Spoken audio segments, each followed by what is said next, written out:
જે જીવ કૃષ્ણનું ચિત્કાર કરે તો એની ચિંતા કૃષ્ણ કરે છે. પૂજ્ય શ્રી પ્રફુલ્લભાઈ શુક્લ, ઉમરગામના ધારાસભ્ય શ્રી રમણલાલ પાટકરજી દ્વારા આયોજિત ધોડીપાડા સાંસ્કૃતિક ભવન ખાતે ચાલી રહેલી આંતરરાષ્ટ્રીય કથાકાર પૂજ્ય શ્રી પ્રફુલ્લભાઈ શુક્લની શ્રીમદ ભાગવત કથામાં આજે ગોવર્ધન પૂજા ઉત્સવની ઉજવણી ધામધૂમપૂર્વક કરવામાં આવી હતી. 5મા દિવસનો દશાંશ યજ્ઞ સંપન્ન થયો હતો. નિત્યક્રમ અનુસાર પોથી તેમજ વ્યાસ પૂજન કરવામાં આવ્યું હતું. આજે કથામાં ભગવાન કૃષ્ણ જન્મોત્સવની કથા, નામકરણની કથા, શિવજી સાથેના મિલનની કથાનું પણ સવિસ્તાર વર્ણન કરવામાં આવ્યું હતું. કથાકાર પૂજ્ય શ્રી પ્રફુલ્લભાઈ શુક્લે ગોવર્ધન પૂજાની કથા કરતા વ્યાસપીઠ પરથી કહ્યું હતું કે જે જીવ કૃષ્ણનું ચિત્કાર કરે છે એની ચિંતા કૃષ્ણ કરે છે. ભગવાન ઉપર સંપૂર્ણ વિશ્વાસનું દર્શન ગોવર્ધન પૂજા છે. જે ભગવાનના ભરોસે રહે છે એના જીવનનું ભાર વહન ભગવાન કરે છે. કથામાં લોકો બેસે એના કરતા કથા લોકોમાં બેસવી જોઈએ. દરેક ક્રિયામાં બધાનું જ કારણ મન છે. શ્રી કૃષ્ણ ભગવાનનો અવતાર એ ક્રાંતિકારી અવતાર છે. જે સતત આનંદમાં રહે એનું નામ નંદ છે. યશ બીજાને આપી દે એ યશોદા છે. જેની દ્રષ્ટિ, વાણી અને વિચાર પવિત્ર નથી એ પૂતના છે. ગોવાળિયાઓએ ભગવાન શ્રી કૃષ્ણને ભગવાન ઘોષિત કર્યા છે. જે ભગવાનના આશ્રયે રહે છે એનું ભાર વહન ભગવાન કરે છે. આ પ્રસંગે ભગવાન ગોવર્ધનજીને 56 ભોગનો નૈવેદ્ય અર્પણ કરવામાં આવ્યો હતો. વિદ્વાન આચાર્ય શ્રી કિશન દવે અને શ્રી જયાનંદ મહારાજ દ્વારા ગોપી ગીતનું પારાયણ કરવામાં આવ્યું હતું. ગોવર્ધન પૂજા ઉત્સવનું તાદશ દ્રશ્ય બાળકો દ્વારા રાજુભાઈ કરવામાં આવ્યું હતું. કથાને સફળ બનાવવામાં કથાના કન્વીનર શ્રી વિજયભાઈ પાટકરનો પુરુષાર્થ રંગ લાવી રહ્યો છે. મોટા પ્રૌધાના કર્મકાંડ આચાર્ય શ્રી દેવુભાઈ જાની, શ્રી જયભાઈ જાની, શ્રીમતી ઉમિયાબેન જાની એ પૂજ્ય બાપુનું અભિવાદન કર્યું હતું.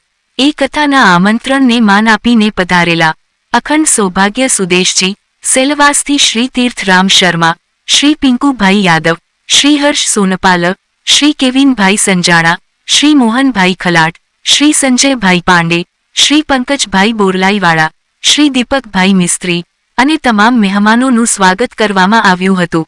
આવતીકાલે કથામાં રૂક્ષ્મણી વિવાહ ઉત્સવની ઉજવણી થશે, જેની તૈયારીઓ થઈ રહી છે. પ્રસ્તુતિ અભિનવ સુરત ન્યૂઝ ચેનલ, એડિટર પ્રકાશ પટેલ, સુરત.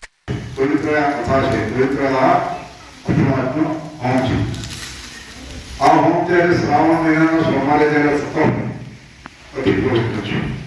અને આ પવિત્ર હોમની અંદર ભૂતકાળના જે શાસ્ત્રોએ કહ્યું છે કે લવ અને કુશ એ ગામના મુખ્ય અને એ જ્યારે રોમપુરે માંગણી કરી કે મને બીજું કઈ નહીં પણ અમારા આ કુંભ જે વ્યક્ત કરે છે એમાં રાક્ષસો આવીને મારું યોગન અપવિત્ર કરે છે.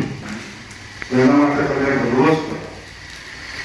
એના માટે એને કહ્યું છે મારા પુત્રીએ છે એ હું આપી દઉં અને ગયા ચારે બાજુ ભાગ લઈને ઉભા રહ્યા અને જેવા જેવા રાક્ષસો આવતા હતા બધાને મારી નાખતા.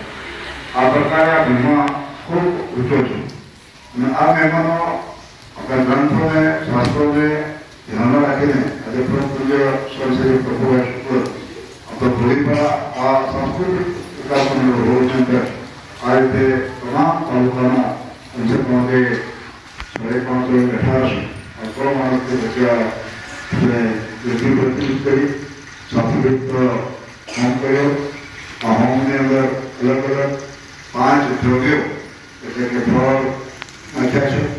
એની સાથે સાથે આજે 5મો દિવસ 5 ફેરની સાકર એટલે કે આપણે સુગર શેરડી એ પણ હોવી છે. આ ખૂબ મહત્વનું છે. આજે આપણા પૃથ્વીમાં જે આપણી વચ્ચે રહ્યા નથી પણ ઘરના પ્રિય ચાલી ગયા છે તો આજે બાપુજીને આભાર કરશે અને 5મા ફેર ઉપર આવીને સાંભળશે આખી કથા. અને એટલા માટે 7 દિવસ પહેલો 7 દિવસનો એક આખો વાસનો 7 ફેરિયાનો આ મોકલી મૂકવામાં આવે છે. પહેલા દિવસે પહેલા પર પછી બીજા ઉપર અને એના દોરા બાંધવામાં આવે છે. અને આ રીતે એક શાસ્ત્રોએ આપણે યત્ન કરી રહ્યા છે. એમાં આપ સૌ ભક્તિ થઈને ઉપસ્થિત રહ્યા છો. એ બદલ આપ સૌનો ખૂબ આભાર વ્યક્ત કરું છું. અને આજે 3 વાગે બરાબર ગઈકાલે આપણે ક્લાસ થઈ ગઈ હતી બધી જઈ પૂછીએ કે કાલે અમે ઓનલાઈન પૈસા મોકલેલા ને આજે અત્યારે 1000 સાડી આવી ગઈ છે. આજે 500 આપીશું, આવતીકાલે 500 આપીશું. પછી પરમ દિવસે આપવાને નથી, કારણ કે પરમ દિવસે પછી તમારે માથે ચડાવવાનું અહીંયાથી ગામનું ફી મોકલવાનું છે.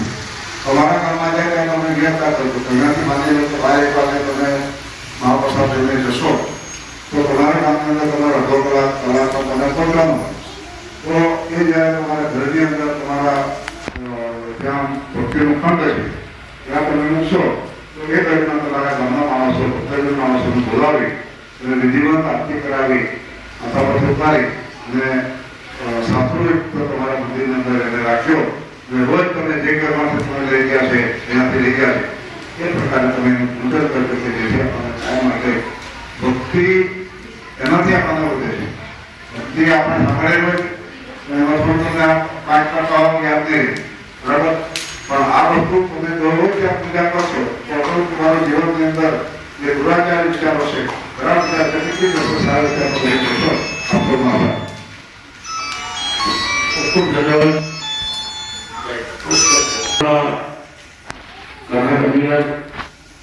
બહાર ગામોની અંદર ફરીને જઈને ઘેરે ઘરે આ પોથી પહોંચાડી છે એવા વિજયભાઈ પાટણજી અભિનવ સુરત ન્યૂઝ માટે આભાર વ્યક્ત કરીને દર્શન કરે છે. પવિત્ર શ્રાવણ માસે ઉમરગામ તાલુકાના ધોળીપડા ગામ ખાતે શ્રીમદ ભાગવત કથા એમનું આયોજન ચાલુ છે અને શ્રીમદ ભગવાનને નમન કરી અને આંતરરાષ્ટ્રીય કથાકાર પરમ પૂજ્ય શ્રી પ્રફુલભાઈ શુક્લને નમન કરીને તમામ ભક્તજનોને હું આહ્વાન કરીશ કે આજે કથાના 5મા દિવસે યજ્ઞ પણ થઈ રહ્યો છે. કથામાં ભાવિક ભક્તોનો વધારો પણ થઈ રહ્યો છે અને ભક્તજનો પણ કથાનો ધર્મનો આનંદથી કથામાં બેસીને એમનો ધર્મ જાગરણ અને એમનો ધર્મનો લાભ લઈ રહ્યા છે. ત્યારે હું તમામ ભક્તજનોને આહ્વાન કરીશ કે હજુ બી 6મો દિવસ અને 7મો દિવસ કથાઓ બાકી છે ત્યારે આપણા ઉમરગામ તાલુકાના તમામ ભક્તજનો અને હિન્દુ ધર્મમાં માનનારા ભક્તજનો આવો અને આ શ્રીમદ ભગવત કથાનો રસપાન આપણે સાથે મળી ઉમરગામ તાલુકાના તમામ જન સુધી અને ઉમરગામ તાલુકાના તમામ ભક્તજનો ફરી એકવાર આમંત્રિત કરું છું કે આવો 6મો દિવસ અને 7મો દિવસ કથાઓ 2 દિવસ બાકી રહ્યા છે ત્યારે હું સૌને આમંત્રિત કરું છું અને યજ્ઞ તો દરરોજ થઈ રહ્યો છે અને જે દિવસે 7મા દિવસે આપણી જે પોથી અહીં જે આપણા ઘરથી આપણા મહોલ્લામાંથી આપણા ગામમાંથી લાવી છે એ પોથી આપણા જ ગામમાં પાછી જશે ત્યારે એનું વાંચન કરી અને ધર્મનો લાભ આપણે લઈએ અને આપણા ગામના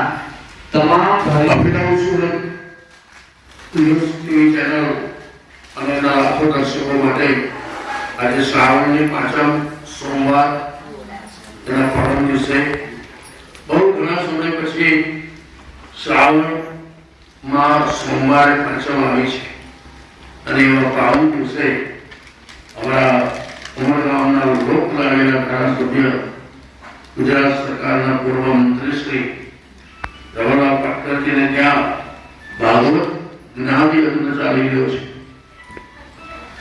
કથાના ધર્મિલાલ અને આ વિસ્તારના યુવા નેતા શ્રી વિજયભાઈ પાટકર, સરપંચ શ્રી બેન મીનાબેન પાટકર અને સમગ્ર ઉમરગામ તાલુકાના પરિવાર દ્વારા આ સત્કર્મ અહીંયા થયેલું છે. યજ્ઞ આજનો સંપન્ન થાય છે.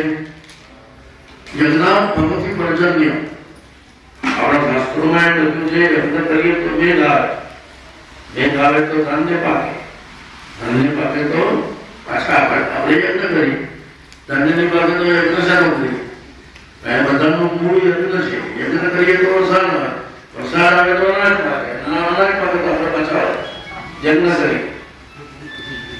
આ બધાની અંદર જેણે તંતોડ મહેનત કરી છે અમારા ટીનાબેન કાલે આજે ગોવર્ધન પૂજા કરવાના તો ખાલી વાત જ કરતો હતો એક બેન સાથે કે ગોવર્ધન પૂજામાં તો ભગવાનને છપ્પન પ્રકારનો નૈવેદ્ય ધરાવવો પડે. એના મેં કીધું બાપુ ચિંતા નહીં કરો, કાલે છપ્પન પ્રકારનો નૈવેદ્ય તૈયાર થઈ જશે. વ્યવસ્થા કરી નથી બધી. એટલે આટલું સત્કાર્ય અહીંયા થયેલું છે તો આ પ્રસંગે 2 મિનિટ માટે હું અભિનવ સુરત ન્યૂઝ ટીવી ચેનલ માટે